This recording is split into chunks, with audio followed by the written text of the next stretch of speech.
ഇന്ന് ദിവസം 214. ഇന്ന് വായിക്കുന്ന വചനഭാഗങ്ങൾ യെശയ്യാ പ്രവാചകന്റെ പുസ്തകത്തിൽ നിന്ന് അധ്യായം 49 50, എസെക്കിയേൽ പ്രവാചകന്റെ പുസ്തകത്തിൽ നിന്ന് അധ്യായം 10 11, സുഭാഷിതങ്ങൾ അധ്യായം 12 17 മുതൽ 20 വരെ വാക്യങ്ങൾ. യെശയ്യാ പ്രവാചകന്റെ പുസ്തകത്തിൽ നിന്ന് അധ്യായം 49. കർത്താവിൻ്റെ ദാസൻ. തീരദേശങ്ങളെ, വിദൂര ജനതകളെ, എൻ്റെ വാക്ക് കേൾക്കുവിൻ. ഗർഭത്തിൽ തന്നെ എന്നെ കർത്താവ് വിളിച്ചു. അമ്മയുടെ ഉദരത്തിൽ വെച്ച് തന്നെ അവിടുന്ന് എന്നെ നാമകരണം ചെയ്തു. എൻ്റെ നാവിനെ അവിടുന്ന് മൂർച്ചയുള്ള വാളുപോലെയാക്കി. തൻ്റെ കൈയുടെ നിഴലിൽ അവിടുന്ന് എന്നെ മറച്ചു. എന്നെ മിനുക്കിയ അസ്ത്രമാക്കി തൻ്റെ ആവനാഴിയിൽ അവിടുന്ന് ഒളിച്ചുവെച്ചു. ഇസ്രായേലേ, നീ എൻ്റെ ദാസനാണ്, നിന്നിൽ ഞാൻ മഹത്വം പ്രാപിക്കും എന്ന് അവിടുന്ന് അരുളി ചെയ്തു. ഞാൻ പറഞ്ഞു, ഞാൻ വ്യർത്ഥമായി അധ്വാനിച്ചു, എൻ്റെ ശക്തി വ്യർത്ഥമായും നിഷ്ഫലമായും ചെലവഴിച്ചു. എങ്കിലും എൻ്റെ അവകാശം കർത്താവിലും പ്രതിഫലം ദൈവത്തിലുമാണ്. യാക്കോബിനെ തിരികെ കൊണ്ടുവരാനും ഇസ്രായേലിനെ തൻ്റെ അടുക്കൽ ഒന്നിച്ചു ചേർക്കാനും ഗർഭത്തിൽ വെച്ച് തന്നെ എന്നെ തൻ്റെ ദാസനായി രൂപപ്പെടുത്തിയ കർത്താവ് അരുളി ചെയ്യുന്നു. എന്തെന്നാൽ കർത്താവ് എന്നെ ആദരിക്കുകയും എൻ്റെ ദൈവം എനിക്ക് ശക്തിയാവുകയും ചെയ്തിരിക്കുന്നു. അവിടുന്ന് അരുളി ചെയ്യുന്നു, യാക്കോബിൻ്റെ ഗോത്രങ്ങൾ ഉയർത്താനും ഇസ്രായേലിൽ അവശേഷിച്ചിരിക്കുന്നവരെ ഉദ്ധരിക്കാനും നീ എൻ്റെ ദാസനായിരിക്കുക വളരെ ചെറിയ കാര്യമാണ്. എൻ്റെ രക്ഷ ലോകാതിർത്തി വരെ എത്തുന്നതിന് ഞാൻ നിന്നെ ലോകത്തിൻ്റെ പ്രകാശമായി നൽകും. ഏറ്റവും വെറുക്കപ്പെട്ടവനും ജനതകളിൽ നിന്നതിനും ഭരണാധികാരികളുടെ ദാസനുമായവനോട് ഇസ്രായേലിൻ്റെ പരിശുദ്ധനും വിമോചകനുമായ കർത്താവ് അരുളി ചെയ്യുന്നു. നിന്നെ തിരഞ്ഞെടുത്ത ഇസ്രായേലിൻ്റെ പരിശുദ്ധനും വിശ്വസ്തനുമായ കർത്താവ് നിമിത്തം രാജാക്കന്മാർ നിന്നെ കാണുമ്പോൾ എഴുന്നേൽക്കുകയും പ്രഭുക്കന്മാർ നിന്റെ മുൻപിൽ സാഷ്ടാംഗം പ്രണമിക്കുകയും ചെയ്യും. പ്രവാസികൾ ജെറുസലേമിലേക്ക്. കർത്താവ് അരുളി ചെയ്യുന്നു, പ്രസാദകാലത്ത് ഞാൻ നിനക്കുത്തരമരുളി. രക്ഷയുടെ ദിവസത്തിൽ ഞാൻ നിന്നെ സഹായിച്ചു. രാജ്യം സ്ഥാപിക്കാനും ശൂന്യമായ അവകാശഭൂമി പുനർവിഭജനം ചെയ്തു കൊടുക്കാനും ഞാൻ നിന്നെ സംരക്ഷിച്ച് ജനത്തിന് ഉടമ്പടിയായി നൽകിയിരിക്കുന്നു. ബന്ധിതരോട് പുറത്തു വരാനും അന്ധകാരത്തിലുള്ളവരോട് വെളിച്ചത്ത് വരാനും ഞാൻ പറഞ്ഞു. യാത്രയിൽ അവർക്ക് ഭക്ഷണം ലഭിക്കും. വിജനമായ കുന്നുകളെല്ലാം അവരുടെ മേച്ചിൽപ്പുറങ്ങളായിരിക്കും. അവർക്ക് വിശക്കുകയോ ദാഹിക്കുകയോ ഇല്ല. ചുടുകാറ്റോ വെയിലോ അവരെ തളർത്തുകയില്ല. എന്തുകൊണ്ടെന്നാൽ അവരുടെ മേൽ ദയയുള്ളവൻ അവരെ നയിക്കും. നീർച്ചാലുകൾക്കരികിലൂടെ അവരെ കൊണ്ടുപോകും.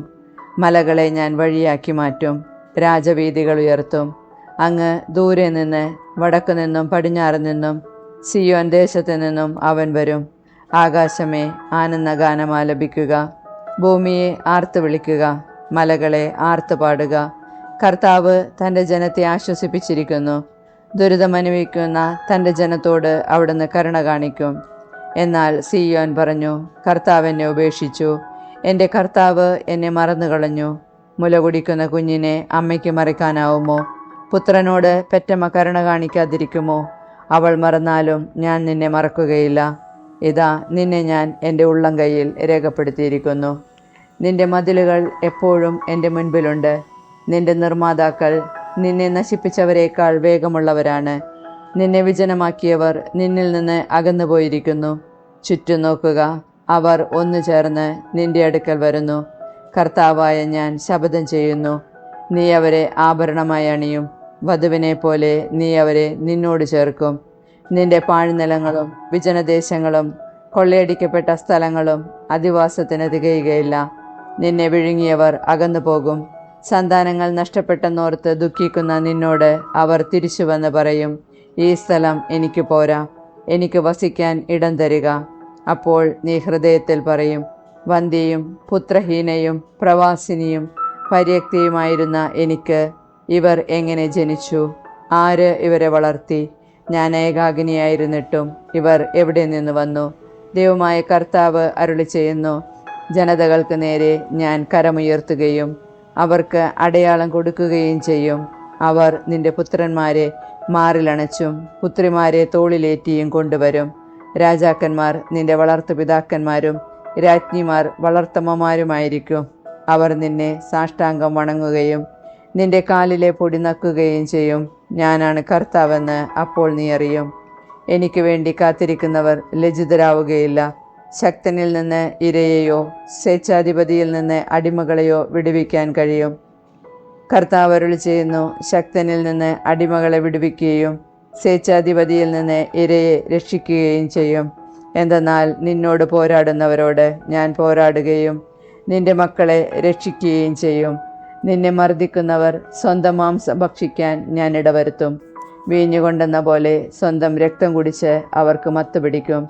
ഞാൻ നിന്റെ രക്ഷകനും വിമോചകനും യാക്കോബിൻ്റെ ശക്തനായവനുമാണെന്ന് അപ്പോൾ മർത്യകുലം അറിയും. യെശയ്യാ പ്രവാചകന്റെ പുസ്തകത്തിൽ നിന്ന് അധ്യായം 50. കർത്താവ് അരുളി ചെയ്യുന്നു, ഞാൻ നിങ്ങളുടെ അമ്മയെ ഉപേക്ഷിച്ചപ്പോൾ നൽകിയ മോചനപത്രം എവിടെ? എൻ്റെ കടക്കാരിൽ ആർക്കാണ് നിങ്ങളെ ഞാൻ വിറ്റത്? നിങ്ങളുടെ അകൃത്യങ്ങൾ നിമിത്തം നിങ്ങൾ വിൽക്കപ്പെട്ടു. നിങ്ങളുടെ അപരാധ നിമിത്തം നിങ്ങളുടെ മാതാവ് ഉപേക്ഷിക്കപ്പെട്ടു. ഞാൻ വന്നപ്പോൾ അവിടെ ആരുമില്ലായിരുന്നത് എന്തുകൊണ്ട്? ഞാൻ വിളിച്ചപ്പോൾ എന്തേ ആരും വിളി കേട്ടില്ല? രക്ഷിക്കാനാവാത്ത വിധം എൻ്റെ കരം കുറുകിപ്പോയോ? അഥവാ മോചിപ്പിക്കാൻ എനിക്ക് ശക്തിയില്ലേ?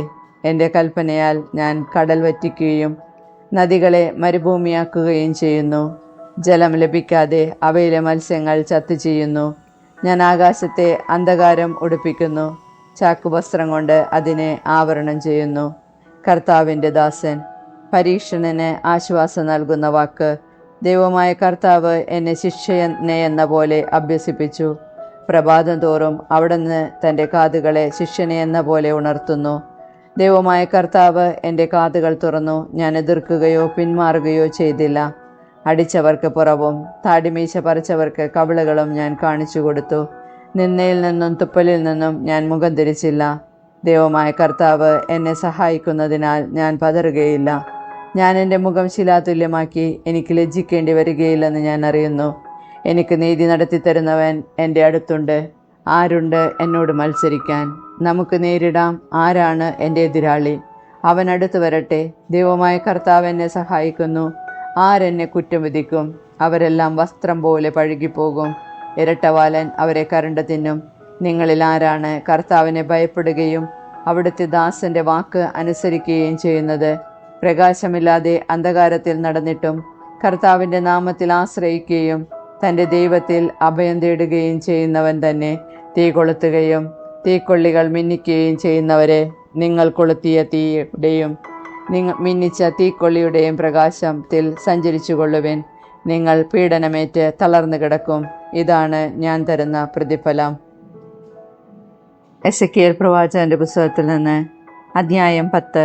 കർത്താവിൻ്റെ മഹത്വം ദേവാലയം വിടുന്നു. ഞാൻ നോക്കി, അതാ കെരൂബുകളുടെ മീതെയുള്ള വിതാനത്തിൽ അവയുടെ തലയ്ക്ക് മുകളിലായി ഇന്ദ്രനീല നിർമ്മിതമായ സിംഹാസനം പോലെ എന്തോ ഒന്ന്. അവിടുന്ന് ചണവസ്ത്രധാരിയോട് ആജ്ഞാപിച്ചു, നീ കെരൂബുകളുടെ കീഴിലുള്ള ചക്രങ്ങൾക്കിടയിലേക്ക് പോവുക. കെരൂബുകളുടെ ഇടയിൽ നിന്ന് നിന്റെ കൈ നിറയെ ജ്വലിക്കുന്ന തീക്കനലെടുത്ത് നഗരത്തിന് മീതെ വിതറുക. ഞാൻ നോക്കി നിൽക്കെ അവൻ പോയി. അവൻ ഉള്ളിൽ കടന്നപ്പോൾ കെരൂബുകൾ ആലയത്തിൻ്റെ തെക്കുഭാഗത്ത് നിൽക്കുകയായിരുന്നു. അകത്തളത്തിൽ ഒരു മേഘം നിറഞ്ഞു നിന്നു.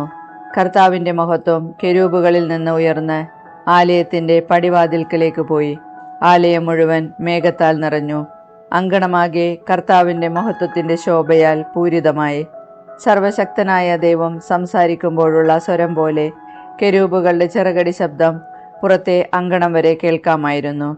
അവിടുന്ന് ചണവസ്ത്രധാരിയോട് തിരിയുന്ന ചക്രങ്ങൾക്കിടയിൽ നിന്ന് കെരൂബുകൾക്കിടയിൽ നിന്ന് അഗ്നി എടുക്കുക എന്ന് ആജ്ഞാപിച്ചപ്പോൾ അവൻ അകത്ത് കിടന്ന് ചക്രത്തിന് സമീപം നിന്നു. കെരൂബുകൾക്കിടയിൽ നിന്ന് ഒരു കെരൂബ് തങ്ങളുടെ ഇടയിലുള്ള അഗ്നിയിലേക്ക് കൈനീട്ടി അതിൽ നിന്ന് കുറച്ചെടുത്ത് ചണവസ്ത്രധാരിയുടെ കയ്യിൽ വെച്ചു. അവൻ അത് വാങ്ങി പുറത്തേക്ക് പോയി. കെരൂബുകൾക്ക് ചിറകിൻ കീഴിൽ മനുഷ്യകരത്തിൻ്റെ രൂപത്തിൽ എന്തോ ഒന്ന് ഉള്ളതായി കാണപ്പെട്ടു. ഞാൻ നോക്കി, അതാ കെരൂബുകളുടെ സമീപത്ത് 4 ചക്രങ്ങൾ, ഓരോ കെരൂബിനു സമീപത്തും ഓരോ ചക്രം. ചക്രങ്ങൾ വെട്ടിത്തിളങ്ങുന്ന ഗോമേതകം പോലെ 4നും ഒരേ രൂപമാണുണ്ടായിരുന്നത്. ഒരു ചക്രം മറ്റൊന്നിനുള്ളിലെന്ന പോലെ കാണപ്പെട്ടു. 4 ദിക്കുകളിൽ ഏതിലേക്കും അവയ്ക്ക് പോകാമായിരുന്നു. പോകുമ്പോൾ അവ ഇടം വലം തിരിയുകയില്ല. മുൻചക്രത്തെ മറ്റുള്ളവ അനുഗമിച്ചു. സഞ്ചരിക്കുമ്പോൾ അവ ഇടം വലം തിരിഞ്ഞിരുന്നില്ല. കെരൂബുകളുടെ ശരീരമാകെ പിന്നിലും കൈകളിലും ചിറകുകളിലും ചക്രങ്ങളിലും നിറയെ കണ്ണുകളുണ്ടായിരുന്നു. ഞാൻ കേൾക്കെ തന്നെ ചക്രങ്ങൾ ചുഴലിച്ചക്രം എന്ന് പേർ വിളിക്കപ്പെട്ടു. ഓരോന്നിനും 4 മുഖങ്ങളുണ്ടായിരുന്നു.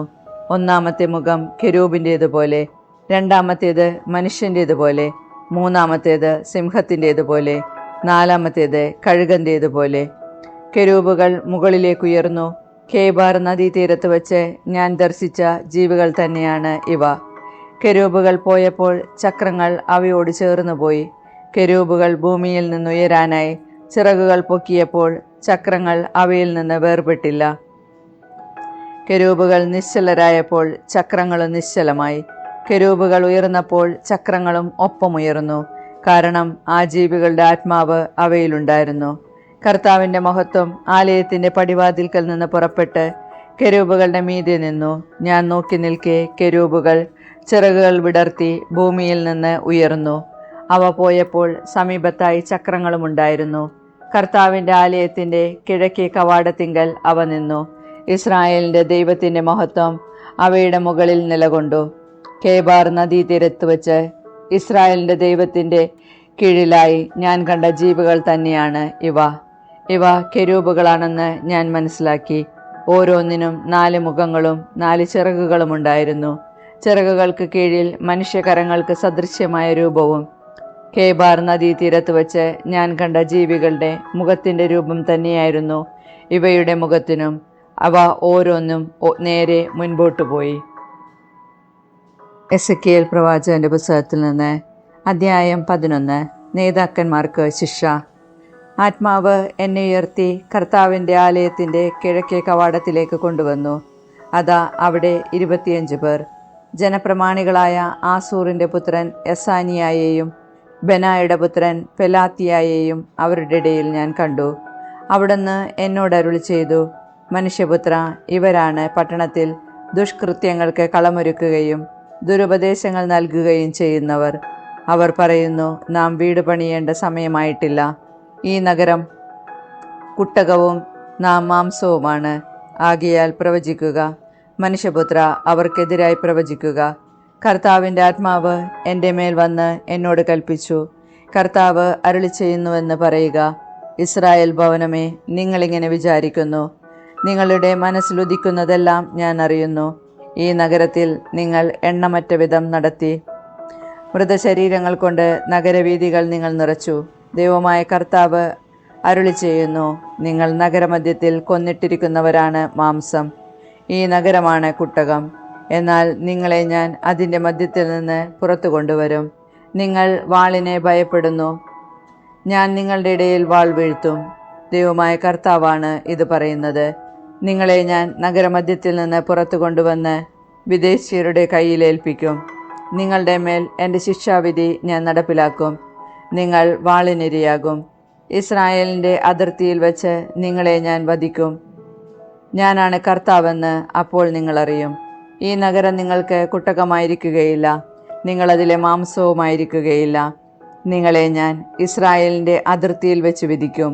ഞാനാണ് കർത്താവെന്ന് അപ്പോൾ നിങ്ങളറിയും. നിങ്ങൾ എൻ്റെ കൽപ്പനകൾ അനുസരിച്ച് ജീവിച്ചില്ല, എൻ്റെ നിയമങ്ങൾ പാലിച്ചില്ല. നിങ്ങളുടെ ചുറ്റുമുള്ള ജനതകളുടെ പ്രമാണങ്ങൾ അനുസരിച്ചാണ് നിങ്ങൾ പ്രവർത്തിച്ചത്. ഞാൻ പ്രവചിച്ചു കൊണ്ടിരിക്കുമ്പോൾ തന്നെ ബെനായയുടെ പുത്രനായ പെലാത്തിയ മരിച്ചു. ഞാൻ കമിഴ്ന്നു വീണ് ഉച്ചത്തിൽ നിലവിളിച്ചു, ദൈവമായ കർത്താവേ, ഇസ്രായേലിൽ അവശേഷിക്കുന്നവരെ അങ്ങ് പൂർണ്ണമായി നശിപ്പിക്കുമോ? പ്രവാസികൾക്ക് വാഗ്ദാനം. കർത്താവ് എന്നോട് അരുളി ചെയ്തു, മനുഷ്യപുത്ര, നിന്റെ സഹോദരങ്ങളോട്, നിന്റെ സഹോദരരോടും ബന്ധുക്കളോടും ഇസ്രായേൽ ഭവനം മുഴുവനോടുമാണ് ജെറുസലേം നിവാസികൾ ഇങ്ങനെ പറഞ്ഞത്, നിങ്ങൾ കർത്താവിൽ നിന്ന് അകന്നുപോയി. ഈ ദേശം ഞങ്ങൾക്കാണ് അവകാശമായി നൽകിയിരിക്കുന്നത്. ആകയാൽ ഇങ്ങനെ പറയുക, ദൈവമായ കർത്താവ് അരുളി ചെയ്യുന്നു, അവരെ ഞാൻ ജനതകളുടെ ഇടയിലേക്ക് അകറ്റിയെങ്കിലും രാജ്യങ്ങളുടെ ഇടയിൽ അവരെ ഞാൻ ചിതറിച്ചെങ്കിലും അവർ എത്തിച്ചേർന്ന രാജ്യങ്ങളിൽ തൽക്കാലത്തേക്ക് ഞാൻ അവർക്ക് ദേവാലയമായി. വീണ്ടും പറയുക, ദൈവമായ കർത്താവ് അരുളി ചെയ്യുന്നു, നിങ്ങളെ ഞാൻ ജനതകളുടെ ഇടയിൽ നിന്ന് ഒരുമിച്ച് കൂട്ടും. നിങ്ങൾ ചിതറിപ്പാർക്കുന്ന രാജ്യങ്ങളിൽ നിന്ന് നിങ്ങളെ ഞാൻ ശേഖരിക്കും. ഇസ്രായേൽ ദേശം നിങ്ങൾക്ക് ഞാൻ നൽകും. അവിടെ വരുമ്പോൾ അവർ എല്ലാ നിന്ദ്യവസ്തുക്കളും മ്ലേച്ഛതകളും അവിടെ നിന്ന് നീക്കിക്കളയും. അവർക്ക് ഞാൻ ഒരു പുതിയ ഹൃദയം നൽകും, ഒരു പുതിയ ചൈതന്യം അവരിൽ ഞാൻ നിക്ഷേപിക്കും. അവരുടെ ശരീരത്തിൽ നിന്ന് ശിലാഹൃദയം എടുത്തു മാറ്റി ഒരു മാംസള ഹൃദയം ഞാൻ കൊടുക്കും. അങ്ങനെ അവർ എൻ്റെ കൽപ്പനകൾ അനുസരിച്ച് ജീവിക്കുകയും എൻ്റെ നിയമങ്ങൾ ശ്രദ്ധയോടെ പാലിക്കുകയും ചെയ്യും. അവർ എൻ്റെ ജനവും ഞാൻ അവരുടെ ദൈവവുമായിരിക്കും. എന്നാൽ നിന്ദ്യവസ്തുക്കളിലും മ്ലേച്ഛതകളിലും ഹൃദയം അർപ്പിക്കുന്നവരുടെ പ്രവൃത്തികൾക്ക് അവരുടെ തലയിൽ തന്നെ ഞാൻ ശിക്ഷ വരുത്തും. ദൈവമായ കർത്താവ് അരുളിച്ചെയ്യുന്നു. കർത്താവിൻ്റെ മഹത്വം ജെറുസലേം വിടുന്നു. കെരൂബുകൾ ചിറകുകൾ ഉയർത്തി, ചക്രങ്ങളും അവയുടെ വശങ്ങളിൽ ഉയർന്നു. ഇസ്രായേലിൻ്റെ ദൈവത്തിൻ്റെ മഹത്വം അവയുടെ മീതെ നിലകൊണ്ടു. കർത്താവിൻ്റെ മഹത്വം നഗരമധ്യത്തിൽ നിന്നുയർന്ന് നഗരത്തിന് കിഴക്കുള്ള മലകളിൽ ചെന്ന് നിന്നു. ആത്മാവ് എന്നെ എടുത്തുയർത്തി. ദൈവാത്മാവിൽ നിന്നുള്ള ദർശനത്തിൽ കൽദായ ദേശത്ത് പ്രവാസികളുടെ അടുത്ത് കൊണ്ടുപോയി. ഞാൻ കണ്ട ദർശനം അപ്രത്യക്ഷമായി. കർത്താവ് എനിക്ക് കാണിച്ചു തന്നതെല്ലാം ഞാൻ പ്രവാസികളോട് പറഞ്ഞു. സുഭാഷിതങ്ങൾ അധ്യായം 12, 17 മുതൽ 20 വരെ വാക്യങ്ങൾ. സത്യം പറയുന്നവൻ വ്യാജം കൂടാതെ തെളിവ് നൽകുന്നു. കള്ളസാക്ഷി വ്യാജം പറയുന്നു. തുളച്ചു കയറുന്ന വാളുപോലെ വീണ്ടും വിചാരമില്ലാതെ വാക്കുകൾ പ്രയോഗിക്കുന്നവരുണ്ട്. വിവേകിയുടെ വാക്കുകൾ മുറിവുണക്കുന്നു. സത്യസന്ധമായ വാക്ക് എന്നേക്കും നിലനിൽക്കുന്നു. വ്യാജമായ വാക്ക് ക്ഷണികമാണ്. തിന്മ നനയ്ക്കുന്നവരുടെ ഹൃദയം കുടിലമാണ്. നന്മ നിരൂപിക്കുന്നവർ സന്തോഷം അനുഭവിക്കുന്നു.